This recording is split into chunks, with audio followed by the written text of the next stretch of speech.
Hello everyone, Jens here, and this will be the second tutorial for GameMaker Studio, or GameMaker, depending on what you're using.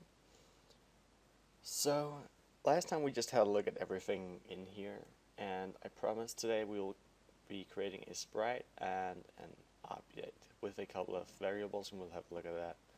So first of all, this right here, you can click this to create a new sprite. There we go. And we want to name this SPR for sprite underscore, wait, what does it do? Oh yeah,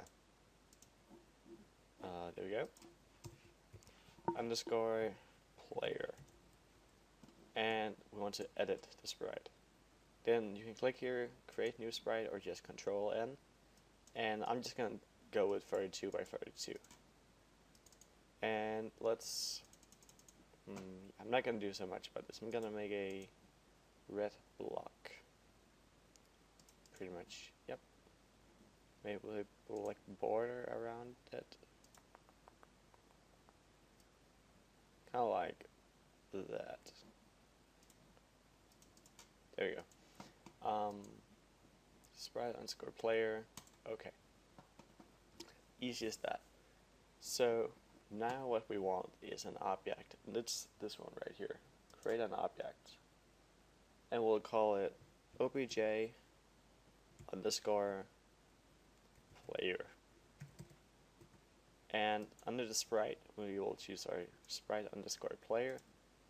And we want to go down here to add event. So down in here we have the create event. It's pretty much what it's going to look at when you start up the program. It's going to read this, or at least when the object is created. We have mouse, other, destroy, alarm, draw, key press, step event. Like the only 2 or 3 that we are actually going to use a lot are the create and the step event and the alarm. But we'll start off with the create event. The step event is pretty much what it checks every frame. But yeah, create event. And then we go over here into control, code, execute code, and we get this little editor right here. So now what we want to do in here is that we could just have, let's say, health points is equal to 100, then a semicolon to end it. This is pretty much how you define a variable, or a local variable as it is. This is a local variable. It can only be used within the player object. So now that's fine enough, having the health points in here, since, well, we'll have health points for every player and every enemy without mixing them up. So, but now something that we probably would like to have accessible for everyone is the gold. Let's say gold for an example. So instead of just gold is equal to, we would have, or actually, you know what? I'm going to teach you something very, very good. You see, you have the X and Y. Those are already in here. That's the X and the Y coordinates of the player. But let's say you wanted something to move towards the X and the Y of the player. Then we would want, instead of just player X is equal to X. But we could do that, but we would only be able to use it within the player object, which is not very smart. So in order to do this, we want to make a global dot player. I'm just going to do player underscore X. And that's just the name. The name pretty much, you can name it whatever you want. And we'll say it's equal to X. And as well, global dot player Y equal to Y. So pretty much what this means is, hey, this up here, because it has no global, is pretty much just a local variable. It can only be used within the player object. And these global variables, pretty much, like the global means that you can use it within other objects. And well, that's pretty much what that does. And also you can have something like name is equal to and then let's say Jonas.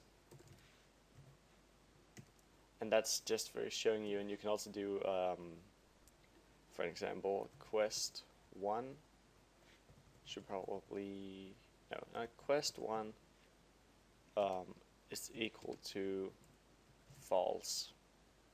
So this is that if you know the different variable types, you would know that this might seem a little weird to you if you've been doing something like Java or Visual Basics. This would seem a little weird, since this would be an integer variable, and there you would have to do something like, in Visual Basic you'll have to do int HP as, no, something like, yeah, oh yeah, dim, and then HP as integer. But in GameMaker you don't need to do that. You can just, there you go. So kind of like that. And the same here, you'll have to do dim name as string, since this is a string of text, but you don't have to define like this, but I'll tell you anyway. This is an integer, a name, or a number that is a complete number. If it would be something like comma 1 or dot 1, then that would be a float. And then we have the string. It's the string of text, and this is a boolean. It's a false/true statement. And that is pretty much it for this tutorial. Yeah, and also something you could do, I see we've only been using 7 minutes. You could do something like, let's see, HP minus equal 5. This means HP minus 5. And HP plus equal 5, this means HP plus 5. But I have to type with the big letters. There we go. And we could do HP, oh crap, is equal, oh crap, equal to 100 again. There, so that's pretty much the things that you could do. So yeah, that'll be it for this video. In the next one, we will be we'll be having at the step event, and we'll have the player move around a little bit, and getting input from the keyboard. See you guys next time. Bye.